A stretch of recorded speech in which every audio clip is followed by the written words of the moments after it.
Everyone, welcome है आप सभी का आज के इस नए व्लॉग में। गुड मॉर्निंग आप सभी को। कैसे हैं आप सब? आई होप सभी लोग बहुत अच्छे होंगे। और ये व्लॉग है 28 का और इस वक्त अभी सुबह के 9 बजे हुए हैं। तो बस यहाँ पर सुबह की गर्मा गर्म चाय तैयार हो गई है और 9 बजे लगभग हमारी सुबह की चाय होती है। जब नाश्ता वगैरह हो जाता है उसके बाद फिर जो है हमारी चाय होती है। सुबह सुबह खाली पेट हम लोग चाय नहीं पीते हैं घर में, मतलब किसी की भी आदत नहीं है, हस्बैंड भी नहीं। तो वही यहाँ पे 9 बजे लगभग नाश्ता हो गया था, उसके बाद फिर हम लोग चाय पिए और पतिदेव चले गए हैं ऑफिस। तो थोड़ा सा मैंने जो है ब्रेक लिया, मतलब जैसे सुबह उठ करके सारे काम कंटिन्यू चलते हैं ना, तो उसके बाद जब मैं चाय पीती हूँ उस टाइम पे आधे घंटे का थोड़ा सा ब्रेक ले लेती हूँ और अपने आप को मतलब तैयार करती हूँ कि अब जो है घर के बाकी बचे हुए जो भी काम रहते हैं उनको करने के लिए। क्योंकि सुबह का जो रूटीन है ना वो सुबह 5:30 या 6 बजे से लगभग मेरे दिन की शुरुआत हो जाती है और इस टाइम पे भी लगभग 6 बजे तक ही होता है, क्योंकि ठंड है और बच्चों का स्कूल टाइमिंग भी थोड़ा लेट से है, अभी चल रहा है वही टाइम। तो इसकी वजह से ना थोड़ा मैं भी अपना देर से ही सारे काम स्टार्ट करती हूँ। 6 बजे उठ करके वॉक पे चली जाती हूँ 1 घंटे के लिए। वहाँ से आती हूँ तो फिर नाश्ता बनाने में लग जाती हूँ और फिर जब बच्चे चले जाते हैं तो फिर घर की साफ़ सफाई और साफ़ सफाई करते करते फिर इसके बाद हो जाता है हस्बैंड के ऑफिस जाने का टाइम। तो इस तरीके से सुबह का बिज़ी वाला जो रूटीन होता है ना, मतलब डेली का ही बहुत ज़्यादा व्यस्त वाला समय होता है सुबह सुबह। और उसके बाद ना फिर चाय पीने के बाद मैंने रेस्ट लिया, थोड़ी देर के बाद फिर मैं आ चुकी थी और अब मुझे करना है घर की साफ़ सफाई। घर क्योंकि सुबह सुबह बिखरा रहता है ना, तो उस वजह से बस यहाँ पर थोड़ा सा टाइम लगेगा, ज़्यादा समय नहीं लगाऊंगी, जल्दी जल्दी से सारे काम निपटाऊंगी। इसके बाद फिर लंच वगैरह बाकी जो भी काम है किचन का वो मैं बाद में करूँगी। और एक कमेंट आया था कि आपकी सासू माँ कहाँ है? मैं बताना भूल गई थी। हर बार सोचती थी कि बताऊंगी लेकिन मैं भूल जाती थी। तो आप लोग को मैं बता दूं कि मेरी जो सासू माँ है वो गांव में है मेरे, और अगर वो होती तो मैं उनको दिखाती ज़रूर, लेकिन अभी वो इस टाइम पे नहीं है। और जब ये कमेंट आया ना मेरे पास तो मुझे बहुत ज़्यादा खुशी हुई कि आप लोग मेरी सासू माँ को इतना ज़्यादा याद करते हैं। और वैसे वो अभी आएंगी जल्दी ही, कंफर्म तो नहीं बता सकती कि कब आएंगी, लेकिन आएंगी क्योंकि अभी उनको गए हुए काफ़ी टाइम हो गया है गाँव, तो वो जल्दी ही आएंगी। और मैं भी मम्मी को बहुत ज़्यादा मिस कर रही हूँ। तो अभी क्या है ना, सर्दी भी है, तो सर्दी के कारण जैसे कि सफ़र में ज़्यादा नहीं हो पाता है ना, तो जैसे ही ठंड कम हो जाएगी वैसे ही फिर वो आएंगी। तो वही इस कमेंट का जवाब देना था मुझे, लेकिन मैं बता नहीं पा रही थी। और बस यहाँ पर देखते देखते मैंने जो है सोफ़े को बढ़िया से झाड़ लिया है और सोफ़े को ना डेली एक बार अच्छे से इस तरीके से क्लीन करके और फिर इसका कवर लगा देती हूँ ना, तो ये बढ़िया से साफ़ हो जाता है। क्योंकि थोड़ा सा हल्का है, इसका नेट वाला कपड़ा है तो ये मुड़ जाता है। तो बस यहाँ पर सोफ़े को बढ़िया से क्लीन करके और कॉर्नर का जो भी कूड़ा कचरा वैसे तो रहता नहीं है, बस डस्ट रहती है तो मैं झाड़ू से निकाल लेती हूँ। बाकी ऐसा कूड़ा कचरा रहता नहीं है, डेली अच्छे से क्लीनिंग हो जाती है ना एक बार, तो फिर इतना ज़्यादा घर गंदा नहीं होता है। और मैंने यहाँ पर लैंप को खिसकाया था, थोड़ा सा सेंटर में किया था। मैं वहाँ पे ना चेक कर रही थी कि इसको मैं थोड़ा सा सेंटर में करूँगी तो कैसा लगेगा देखने में। तो मेरे हॉल में तो ज़्यादा मैंने डेकोरेट नहीं किया है कुछ भी, और सोच रही हूँ थोड़ा सा करूँगी आने वाले अभी टाइम में।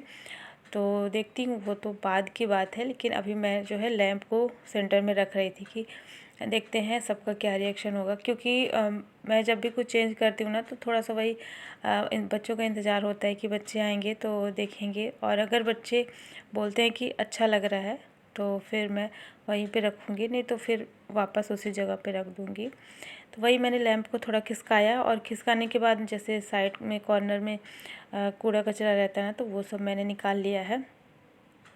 और इसके बाद ना अब आ जाते हैं बच्चों वाले रूम में।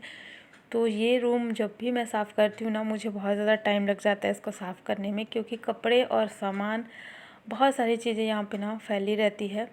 तो मुझे बड़ा ध्यान से यहाँ की सफाई करना होता है और बहुत सारी ऐसी चीज़ें भी होती हैं जो कि बच्चों की ज़रूरत की होती हैं।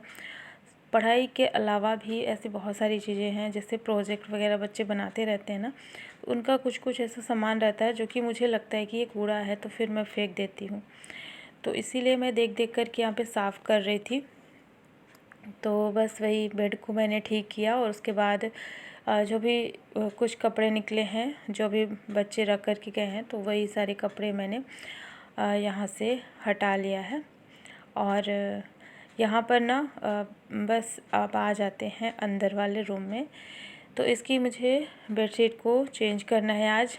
और अभी मैंने जो है इसमें नॉर्मल वाली बेडशीट लगाई हुई थी, और इससे पहले वुलन वाली लगाई थी, क्योंकि अभी सर्दियाँ चल रही थी ना। तो उसके बाद जो है मेरे पास, क्योंकि एक ही है वुलन बेडशीट, तो उसको मैंने जब धो दिया था ना, तो फिर यहाँ पर नॉर्मल वाली बेडशीट ही लगाई थी।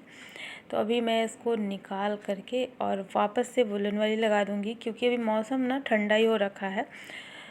थोड़ा सा कम हुई है ठंडी, लेकिन उतनी ज़्यादा कम नहीं हुई है कि गर्मी लगे, इतना भी नहीं हुआ है। और अभी आजकल ना बादल भी हो रखे हैं, तो थोड़ा सा किसी दिन कम हो जाती है ठंड, किसी दिन ज़्यादा हो जाती है, तो ये चीज़ चलती रहती है। तो लगभग अभी फरवरी तक तो ठंड रहेगी ही। और पहले मैं सोच रही थी कि इसको रख देती हूँ धुलने के बाद, लेकिन फिर जैसे मौसम को देख कर के ना मुझे लगा कि अभी इसको लगा देना चाहिए। तो अभी वही मैंने वापस से इस वाली बेडशीट को लगा दिया, और ये ना बहुत सुंदर भी लगती है देखने में, थोड़ा लुक भी चेंज हो जाता है, इसलिए भी मैंने इसको लगा दिया है। तो बस यहाँ पर बेडशीट लगा दी है, और बेड वगैरह मैं पूरा क्लीन कर देती हूँ। जब भी बेडशीट चेंज करती हूँ ना, तो एक बार पूरा बेड उसी पिलो कवर से, जो पहले वाला पिलो कवर होता है ना, उसी से मैं क्लीन कर देती हूँ। तो बेडशीट लगाने के साथ साथ बेड की भी क्लीनिंग हो जाती है।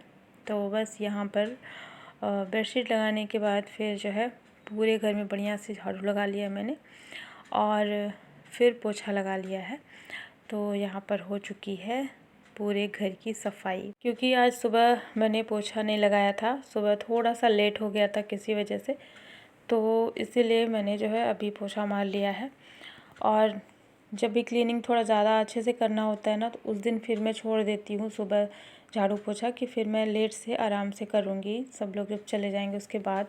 कभी कभी हो जाता है ना 2-3 दिन में या 4 दिन में, तो इस तरीके से मतलब ज़्यादा थोड़ा क्लीनिंग का काम हो जाता है घर में। डेली तो नहीं होता है, डेली मैं ऐसा काम निकालती भी नहीं हूँ, और डेली ना बड़ी मुश्किल भी हो जाती है। तो इसे 2-3 दिन के बाद फिर मैं इस तरीके का जो है क्लीनिंग वाला काम निकालती हूँ। तो थोड़ा सा बस डस्टिंग करनी थी, और जैसे सोफ़ा का साइड का है ना, तो उसको मैंने बढ़िया से क्लीन कर लिया है।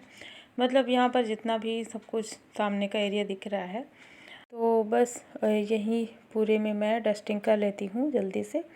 और एक बार डस्टिंग हो जाती है ना, तो फिर लगता है कि हाँ बहुत अच्छे से सफाई हुई है। तो डेली मैं डस्टिंग नहीं करती हूँ, कभी 2 दिन में, कभी 3 दिन में, ऐसे करके मैं करती हूँ डेली, क्योंकि इतना ज़्यादा टाइम नहीं मिल पाता है। तो बस यहाँ पर देख सकते हैं पूरा घर जो है साफ़ सुथरा और व्यवस्थित सुंदर सा हो गया है। इसके बाद ना मैं आ जाती हूँ किचन में, और नहाना धोना वगैरह सब कुछ हो गया था, फिर मैं किचन में आ गई थी। और जो भी कपड़े मुझे मिले थे वो सब मैंने धुल लिया है। और आजकल मैं मशीन ज़्यादा नहीं लगाती हूँ, डेली जो भी थोड़े से कपड़े निकलते हैं उनको मैं नहाने के टाइम पे ऐसे ही हाथ से धुल लेती हूँ। और बस यहाँ पर आ जाते हैं किचन में। तो खाना मैंने बना लिया है, और जब मैं ये सारा काम कर रही थी ना, तभी मैंने दाल रख दी थी। तो दाल मेरी बन चुकी है, और साथ के साथ यहाँ पर गाजर का हलवा भी बन रहा है। तो पिछले वाले वीडियो में भी आपने देखा होगा कि गाजर का हलवा मैं बनाई थी, और आज भी बना रही हूँ। तो ये ना थोड़ा सा ज़्यादा आ गया था, तो इसलिए मैंने सोचा था कि मैं 2 दिन बना लूँगी, क्योंकि एक ही दिन फिर काफ़ी ज़्यादा हो जाता है ना। तो एक दिन मैंने बनाया था तो वो ख़त्म हो गया था, तो आज सोचा फिर से बना लेती हूँ। तो बस यहाँ पर वही रोटियाँ वगैरह सब कुछ, मतलब पूरा खाना बन गया था, बस गाजर का जो हलवा है वो पक रहा था इंडक्शन में। और यहाँ मैंने दाल फ्राई कर ली थी, और जो भी ड्राई फ्रूट्स इसमें ऐड करना था गाजर का हलवा में, तो उसको भी काट करके रख लिया था। उसको पहले मैंने फ्राई कर लिया है घी में। और बस यहाँ पर हमारा लंच जो है बन चुका था। फिर उसके बाद जो टाइम आता है ना, फिर बच्चे आ जाते हैं, हस्बैंड आ जाते हैं, सभी लोग आ जाते हैं ना, तो फिर इस टाइम का जो समय होता है ना वो बहुत ज़्यादा बिज़ी वाला रहता है। सब लोग बैठ के खाना खाते हैं ना, तो उस टाइम पे फिर सब लोग साथ में होते हैं। तो बस उस टाइम पे सभी लोग रहते हैं ना, तो फिर कोई वीडियो वगैरह मैंने नहीं शूट किया। बस खाना हमारा हो चुका था। इसके बाद पूरे किचन की सफाई मैंने तुरंत से ही कर ली थी, क्योंकि काफ़ी ज़्यादा लेट हो जाता है। लंच के बाद का जो समय है ना बहुत जल्दी से बीतता है। लगभग 3 साढ़े 3 बज जाते हैं मुझे। कभी कभी 3:30 बजे, मैं सबसे लास्ट में जब लंच करती हूँ ना तो 3:30 बज जाते हैं। तो इसीलिए जैसे ही हमारा लंच होता है उसके बाद तुरंत से मैं किचन को क्लीन कर लेती हूँ। तो देख सकते हैं यहाँ पे पूरे बर्तन जितने निकले थे, जितने मैंने धुले हैं, उनको मैंने रख दिया है जाली में, इस यहाँ पर टोकरी में। और किचन साफ़ है। और ये जो गाजर का हलवा है ना, तो ये अब जा कर के तैयार हुआ है, क्योंकि इसको पकने में थोड़ा टाइम लगता है। तो वही यहाँ पर मैं इसको अभी सबको दे दूँगी, बच्चों को। तो बच्चे खा लेंगे और बाकी जो है यहीं पे छोड़ दूँगी, फ्रिज में नहीं रखूँगी, क्योंकि मौसम नॉर्मल है तो फ्रिज में अब इसको नहीं रखूँगी। बस यहाँ पर किचन के सारे कामों से मैं हो गई थी फ्री, और इतना सब कुछ करते करते हो गया था अभी लगभग 4 बजे का टाइम। और इस टाइम पे मैं अभी कपड़े डाल रही हूँ सूखने के लिए, क्योंकि ना ये कपड़े जैसे मैं धुली थी उसके बाद फिर मैं किचन में चली गई थी, तो सारे कपड़े ऐसे रखे हुए थे। तो अभी मैं डाल देती हूँ उनको सूखने के लिए। और आजकल मौसम बहुत ज़्यादा ख़राब सा हो रखा है, धूप भी नहीं निकलती है, कभी निकलेगी तो थोड़ी सी, जैसे 12-1 बजे के आसपास इतना थोड़ा सा धूप निकलता है। बाकी ऐसे ही मौसम हो रखा है। बारिश तो हमारे यहाँ पे बिल्कुल नहीं हुई है, लेकिन बादल काफ़ी ज़्यादा हो रखे हैं। तो बस यहाँ पर अभी लगभग 4 बज चुके थे, और बस यहाँ मैंने कपड़े भी डाल दिए हैं सूखने के लिए। और चलिए आपको दिखा देते हैं अपने ये नए वाले प्लांट। तो यहाँ मैंने लगाया था रोज़ का, ये कटिंग मैंने लगाया हुआ था, तो ये ना तैयार हो गया है। इसमें आप देख सकते हैं छोटी छोटी सी पत्तियाँ आ गई हैं और बहुत प्यारी लग रही हैं।